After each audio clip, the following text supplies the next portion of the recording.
This is your GMA Regional TV. Buong puso para sa Pilipino. Kini ang mga dagkong balita karon alas 5 sa hapon sa Balitang Bisdak. Maestrong namaak sa duha ka estudyante gikasuhan. Sa 63 ka trabahante sa usa ka locator sa MEPS 1 nawad-an og trabaho. Expired nga dextrose gipagamit sa batang pasyente sa Bohol. Ug habhab na sa labaas na seafoods nga dalit sa kananan sa Talisay City.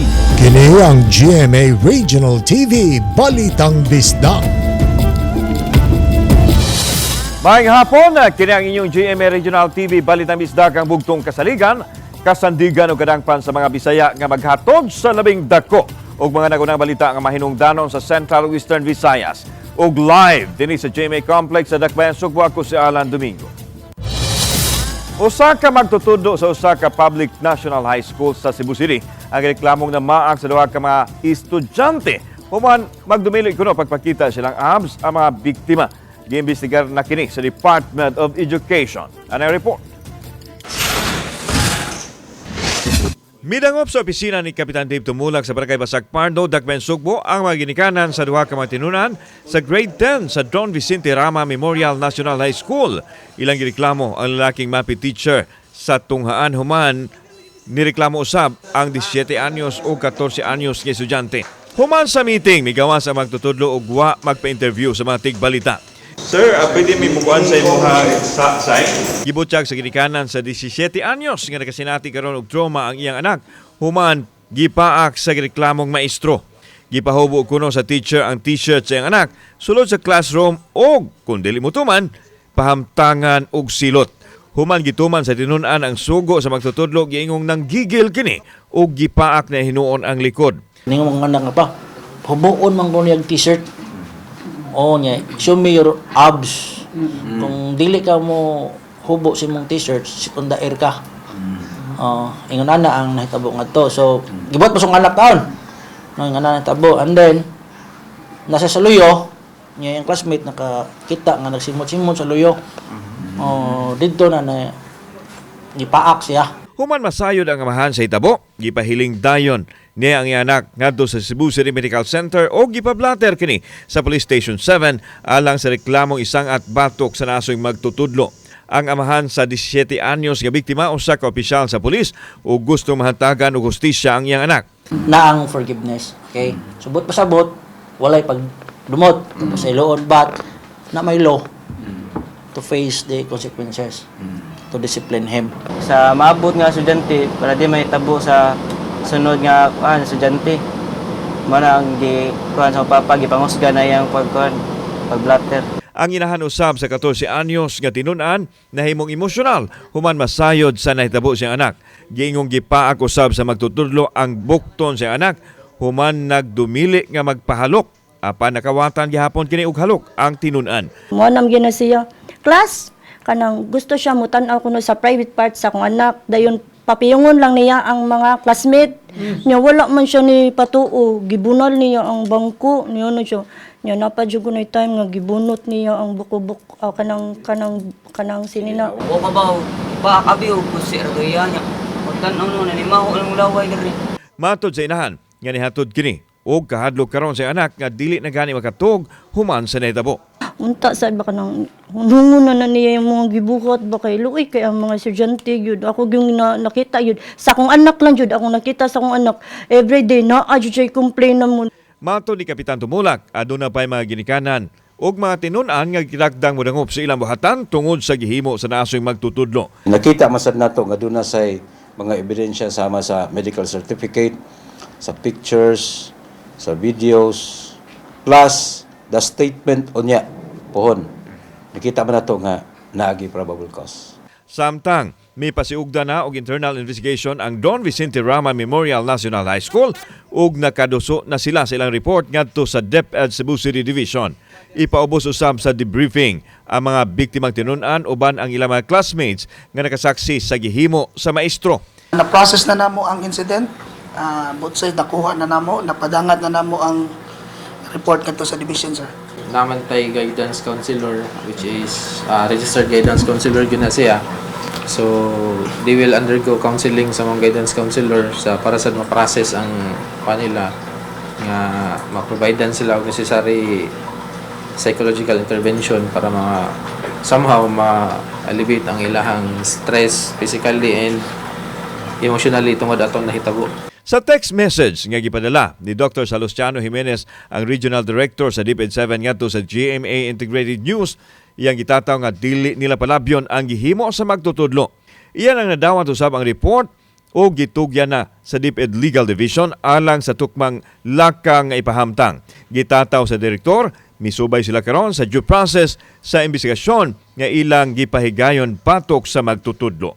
Kauban si Godfrey Rillian, ako si Alan Domingo. Balitang Bisdak. 20 anyos nga lalaki ang gipusil patay samtang natug sa naghuno nga e-trike sa Dublin sa Santiago Street, Barangay Pahina Central, Dakbayan sa Sugbo.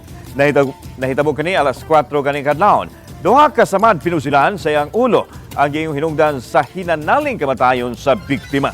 Tinisyal nga pakisusis kapulisan nga matod sa mga nakasaksi, duha ka lalaki ang iduol sa biktima samtang kininatog dayon pusil nini. Gisubay pas kapulisan ang motibo sa krimen. Usa na ni ang matod pa personal grudge.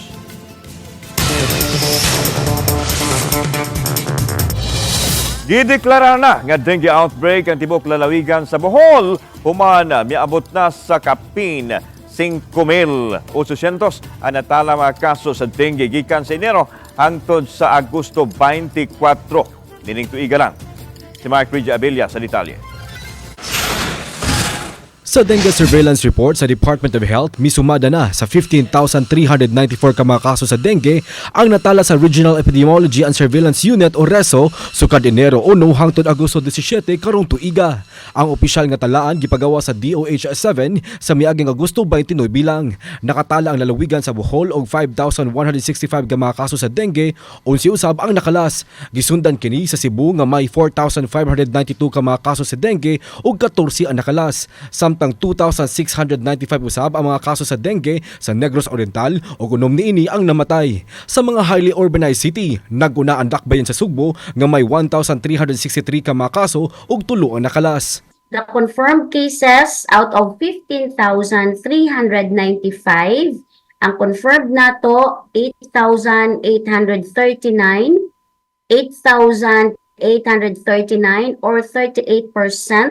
Apan sa labing uwahing datos, nakatala ang Bohol Anti-Dengue Task Force og 5,839 ka mga kaso sa dengue gikan Enero hangtod sa Agosto 24. 14 niini ang nakalas. Subay ni ini nag-emergency meeting ang Bohol Anti-Dengue Task Force kagahapon aron ipaubos ang lalawigan og dengue outbreak ug mahanay ang mga lakang aron kapugnan ang pagsaka sa mga kaso. Decided ng tanan na declare na og outbreak ang atong lalawigan sa Bohol. And natay resolution na ipasa sa SP for ma-approve para mahimong declare state of calamity ang atong probinsya sa Bohol. Kauban si Clans Gabutin, Mark Ridge Abella. Balitang Bisdak. Milapas na sa epidemic threshold ang mga kaso sa dengue.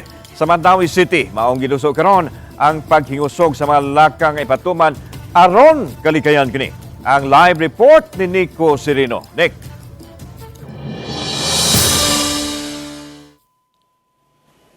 Yeslan kapina sa 500 ang makaso sa dengue nga natala karong tuiga sa Mandawi City, napunan pagyod kining mga namatay. 520 cases gikan Enero hangtod sa Setyembre 1. Kini ang kumpirmado mga kaso sa dengue sa Mandawi City nga matod sa City Health Office nagkasaka. Ning maong gidaghanon, 4 ang namatay nga dunay lain-laing pangidaron.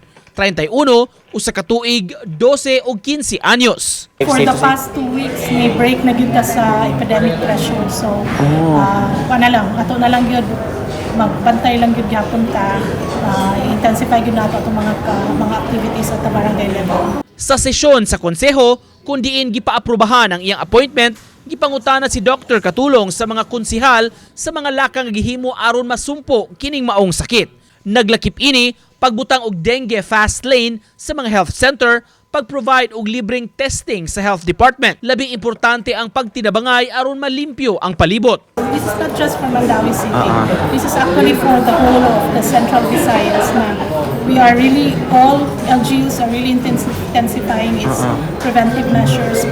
Si Acting Vice Mayor Nerissa Sun Ruiz mipahinumdum sab sa awhag sa mga ginikanan ug kabataan paghimo og mga lakang. Usa niini ang pagsulob og mga hustong proteksyon o cover sa lawas. Doon natay resolution ni ana nga sa school kids, school children nga magkuan sila mag knee socks or mag long pants mato sa eskwelahan kay kibaw man nga kaning dengue mosquito ang Aedes aegypti is a low-flying mosquito. Mubo og lupad. Wa pa hinuon mideklara og outbreak sa syudad, apan importante kuno nga magtinabangay aron kapugngan kini. Maglimpyo ra gyud kanang mga possible nga itluganan sa mosquito. Mao ra gigiawhag sa nato sa mga barangays.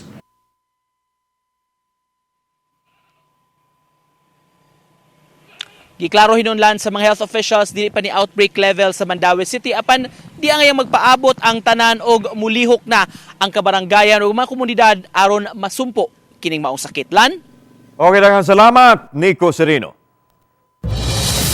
Gipasusi na ni Cebu City Acting Mayor Raymond Alvin Garcia ang kahimtang sa mga manupyo sa sitio Dita, Barangay Pulang Bato sa Cebu City. Kinihuman mahugno ang riprap sa Butuanon River niadtong nakalabayng semana. Nasayran nga mipadangan silang sentimiento ang dili moubos sa 17 ka pamilya nga nabalaka nga maapil ang ilahang balay o galing dili maaksyonan ang ilang problema.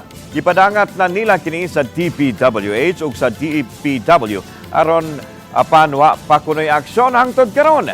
Samtang gipadayag ni Konsehal Joel Garganera ang chairman sa Committee on Environment nga usa sa nakaingon sa pagkahugno sa riprap ang pag-count sa sapa. Giginagda sila ang makig-alayon sa DPWH mahitungod sa problema. I will check on that. I'm suggesting to the mayor that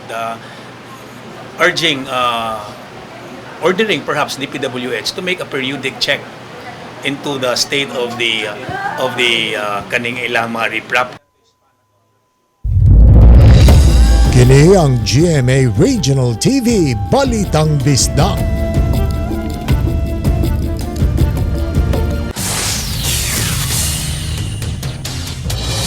Gipabuhagay sa mga apektadong mulupyo sa Barangay Binaliw sa Dakbayan, Sugbo at tubangan sa acting mayor ang ilang problema sa kabaho sa hangin. Ngailang mahanggab nga ilahang gipasol usab sa labayanan ug basuras David. Gitunol nila ni Garcia ang nahipos nga mga permas mga mulupyo nga mireklamo o gidawat usab kini dungan sa pagmando sa sisinro sa pagsusi sa problema. Lakip sa gitahasan sa acting mayor ang Cebu City Health Department sa pagsusi sa tinubdan sa tubig kon luwas pa bang gamiton sa mga tao. Giklaro ni Acting Mayor Garcia nga hatagan o kaygayunan ang gireklamong labayanan og basura sa pagtubag sanglit kumplito matod pa kinis papilis. Apan kung masuta nga dunay kanapasan manubag usab kinis balaod. Mahangyo ko ni Mayor nga tabangan mi ni ani among problema nga maundang nang baho diha. So I will authorize him now to make the investigation and within a period of 3 days to submit to me the report. And you are able... Laing locator sa MEPS 1 akan sa produkto mga fashion accessories ang nagpatuman og retrenchment. Sa 63 ka mga trabahante ang apektado. Si Luan Mirondina sa report.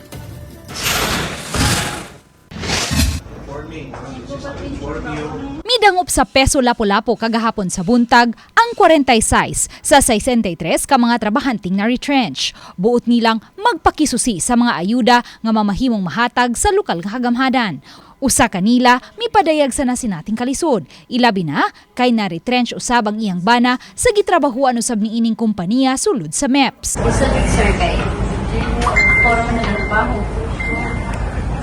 Sa imong family? Oo. Ikaw rin ba doon Okay, kanang duha sir niya nakatakbo siya kay sa MEPS 2 kay hinay naman. Matod ni Kim Francisco, Peso Manager sa Lapu-Lapu City, nga base sa gisaysay sa mga apektadong trabahante, nahasubay man hinuon sa lagda sa dole ang pagpatuman nila sa retrenchment program, apan wa makig-alayon ang kompanya sa Peso Lapu-Lapu. Atol sa Investor Summit sa miaging buwan, gidasig sa Peso Lapu-Lapu ang mga investors ug employers sa pagpakigalayon sa Peso Lapu-Lapu, ilabi na kun mo patuman kini og mga retrenchment ug redundancy program aron maabagan usab ang mga apektadong trabahante. Including this company, wala nito nga sa invitation namo. Sige lang, we will continue to make efforts to continuously talk to our stakeholders. Dugang sa Peso Manager kung makuha na nila ang opisyal nga kopya gikan sa kompanya sa mga na-retrench nga mga trabahante, iduso nila kini ngadto sa DSWD alang sa hinabang pinansyal ug sa DOLE 7 alang sa livelihood assistance. Ang nahisgutang kompanya dulan sa 30 ka tuig nang nag-operate sa MEPS 1 kan sa mga produkto ibaligya ngadto sa nasod sa France. Apan sama sa ubang mga locator sa MEPS, nakasinati usab kini og kalisod sa negosyo.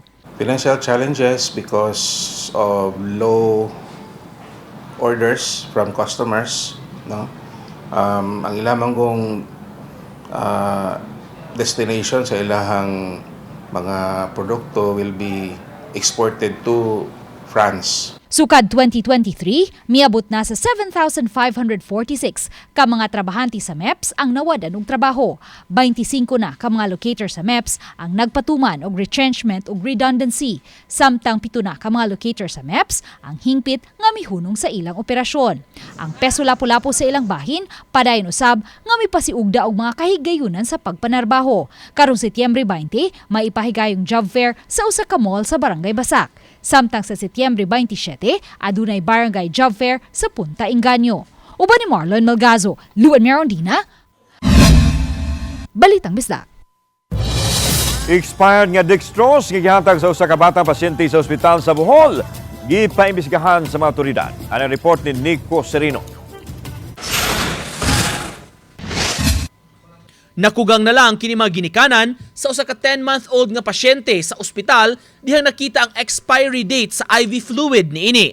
Ang nakabutang December 2023. Ang baby girl na-admit sa pampublikong ospital human magsuka kalibang.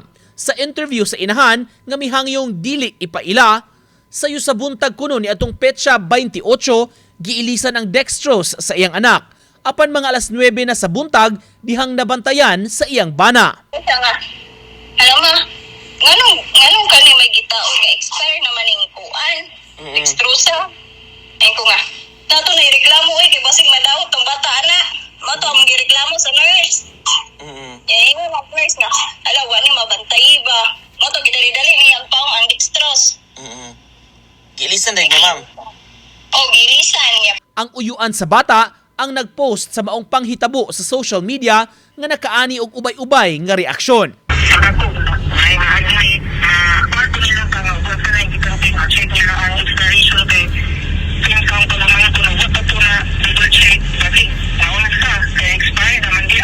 Si Governor Aris Omentado mipahibaw nga nimando na siya og investigasyon sa maong ospital. Ang Provincial Health Officer ang gitahasan sa pagsusi. Nakurap ko na nganong ang expired na dextrose IV fluids mo gigamit sa maong pasyente. Mo na gita-investigar na ko kung how true or legit pa to. Niadtong weekend nakagawas na hinuon sa maong ospital ang bata ug matod sa inahan nalagsik na kini pagbalik. Uban ni Cleofer Lumayag, Nico Sereno, Balitang Bisdak. Kini ang GMA Regional TV Balitang Bisdak.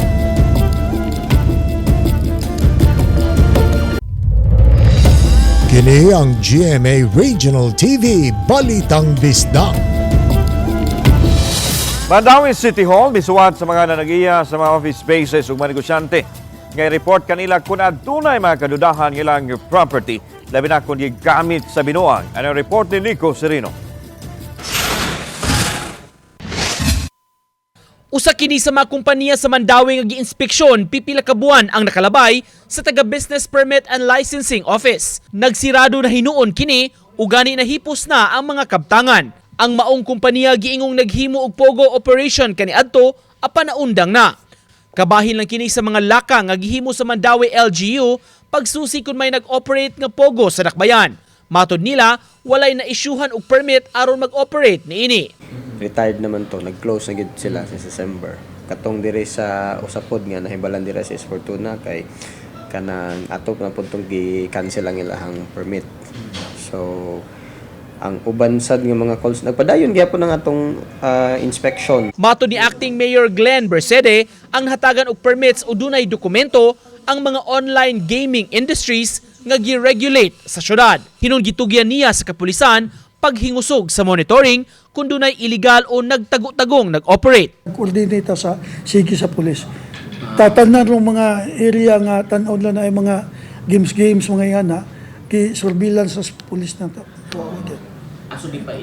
Nagbantay gyud ta. Ang taga BPLO nang hinaot sa kooperasyon sa mga business owners, sa mga hotels, sa mga nagpaabang og mga office spaces aron masiguro nga dili malutsan sa binuang. Mo report na mo if na sila ma-observe nga mga suspicious nga mga tao or suspicious nga operations.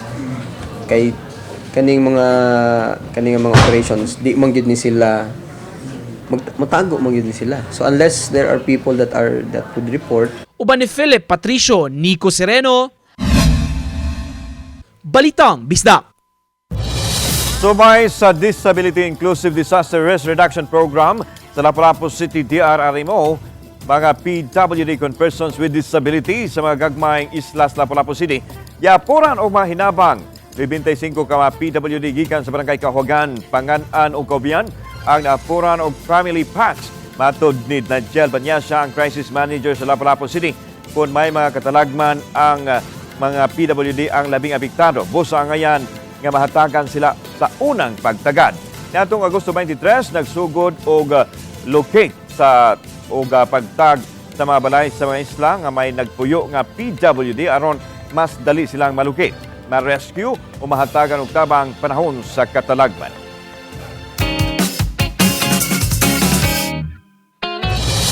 Ang kaniadto, putos-putos lang nga pagpamaligya og pagkaon daplin sa dagat sa Barangay Poblasyon sa Talisay City.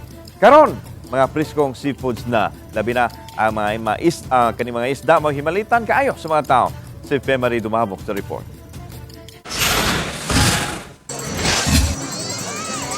Di lang di ay nabantog ang Barangay Poblasyon sa dakbayan sa Talisay nining Larawan Beach Resort o Talisay City Lechon Park. Kaya nausab ang mga kananan nga dagsaan sa mga tao sugod sa alas 5:30 sa buntag hangtod na sa alas 2 sa hapon. Nahimutang kini sa Malayan Street sa maong barangay, duol ra gyud sa dagat. Gidisplay ang lami ang mga seafood nga baligya ni Joseph Magam o Cariza. Himalitan kay mga preskong isda nga gitinula, larang, sinugba o guban pang klase sa pagluto. Gibuksan kini niadtong Disyembre 2022. Nagsugod lang sila sa pinutos nga pagkaon nga gipangbaligya nilang okariza hangtod nga nakahukom siya nga magluto og ginarang ug uban pa. Kaniadto, 20 kilos lang sa isda matag adlaw ang ilang mahurot. Karon mukapi na sa usa ka gatos ka mga kinilong isda ang mahurot sa lain-laing mga putahe sa isda. Siguro sa kuan ma'am, kanang mga isda ba nga pinili jud among isda. Mga sagaran bag-o jung kuha. Mga kuan. Oh nya karon nga murag ni kusog diri ang mga mananagat diri sa tangke sa gasa diri part sa Talisay basta taga isla mo-deliver na sila diri mga mo lang nga pagdara sa customer una na pag serve sa customer una na. Usa sa magkanunayan sa kadanan mao kining managigalang Talisay noon. Kay lami ilang timplada bitaw nya kanang maayo sad ang mga tao diri. Maay sila mo serve barato. May mga suki usab sila nga taga-silingang dakbayan. Og mga kapuso, di gid makompleto ang atong pag-feature kung di ta mismo mo tilaw sa usa sa ilahang mga giluto. Ang kini usa ni siya tinula kay nahurot na ang larang. So arita sa tinula nga matud pa man presko kapag yun di siya nga isda. Og mas lami ni siya ipari sa mais.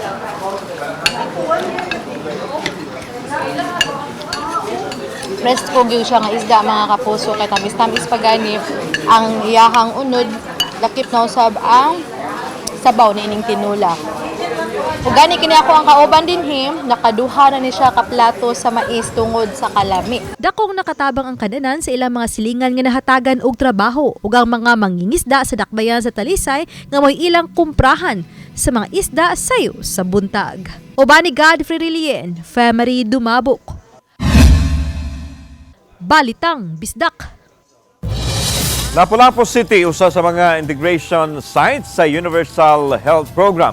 Kung unsay benepisyo nini atong sayran sa report ni Luan May Rondina. Milagda na og kasabutan ang lokal nga kagamhanan sa dakbayan sa Lapu-Lapu, pinaagi ni Mayor Junard Ahong Chan uban sa PhilHealth Insurance Corporation, pinaagi sa ilang Regional Vice President nga si Marjorie Cabrieto ug sa DOH7 pinanguluhan ni Dr. Jaime Bernadas. Ubos sa Universal Healthcare Program, ang usa ka dakbayan gikinahanglang mohimo og usa ka citywide health system nga mamahimong kadangpan sa tanan, dili lang alang ni adtong buot magpatambal kay nagkasakit na apan alang usab sa mga konsultasyon. We will ensure that this program will be implemented in its full capacity for all Oponganons. Pinaagi sa primary health care package sa PhilHealth, mamahimo nang magpakonsulta ang matag miyembro niini o gikinahanglan lang nga magparehistro sa usa ka konsulta provider. Sa Lapu-Lapu City, ang kasamtangang konsulta provider mao pa lang ang City Health Office. And through that, libre yung consultation na siya access to maintenance medicines, laboratories, and other services. Ug kun atol sa konsultasyon, masuta nga may sakit nga gihambin ang usa ka PhilHealth member. Abaga niini ang pasyente sa pagpangita og mga doktor ug espesyalista. Normally, kita ra gid mangita og kinsa nga doctor, kinsa nga specialist. But this time, it is the system that will help you navigate kung asa ka pa nga hospital, kinsa nga doktor, tabangan ka. Ang atong City Health Office is accredited na. We have 2 doctors na accredited na po. In fact, we can start profiling 40,000 patients. Ang atong other 6 doctors is on the final stage of accreditation. Matod ni DOH7 Director Jaime Bernadas, magpadayon gihapon ang mga medical assistants sa nagkariang ahensya sa gobyerno, lakip na ang iya sa lokal nga kagamhanan. So in transition ra ni siya, nga dili pa matubag tanan sa PhilHealth, adunay motubag laing ahensya in support sa usa ka pasyente nga ma-admit dito sa ospital. Samtang gipahibaw ni Dr. Agnes Cecil Realiza, Lapu-Lapu City Health Officer, nga sa musunod nga mga adlaw, mupahigayon sila og caravan aron mas masayod ug mapasabot ang mga upunganon kabahin niini. We will start going to the City Hall employees kay dili man ta maglisod kay PhilHealth member naman sila adto ang sunod namo nga kanang ang amo activity, and then mo cascade nami sa different barangays. Uban ni Marlon Melgazo, Luan May Rondina, Balitang Bisdak.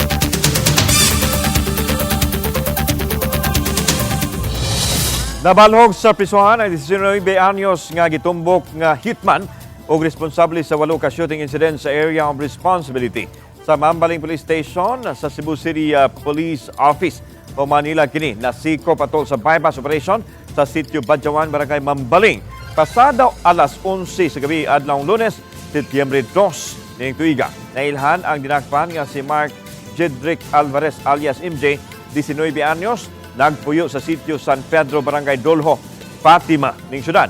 Nasakmitan ang suspitsado og 50 gramos siluang shabu nga nagkandidad og 340,000 pesos. Nagkuha usab sa mga operatiba, pinanguluhan ni Major Efren Diaz Jr. ang usak kalibre 45 armas nga dunay 4 ka mga bala. Subani Police Colonel Antonieto Cañete, ang acting city director sa CCPO, nga nalambigit sa 7 ka shooting incidents ang suspect.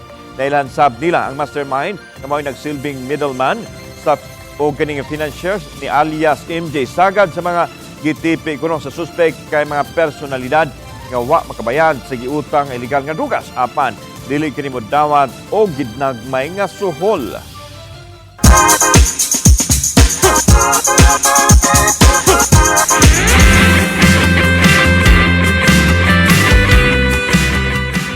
Mamahimo nang mapaminaw ang bagong awit nga dalit sa batanong singer nga si Plume. Dahil di na natin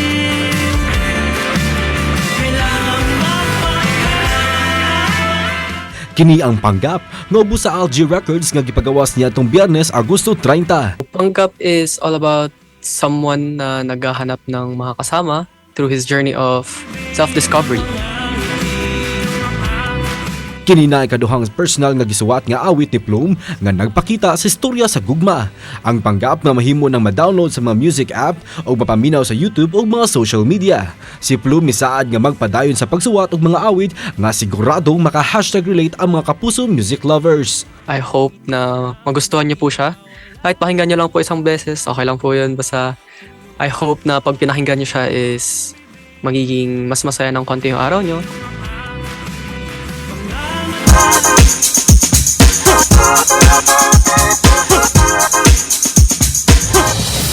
Di koronahang bago ang Mr. Earth International 2024 ang sugwanong engineer nga si Nathaniel Q ngadto sa nasod sa Colombia. Siya ang post sa social media account yang gipaambit ang iyang inspirasyon sa kalampusan kinsa ang nitaliwan niyang inahan.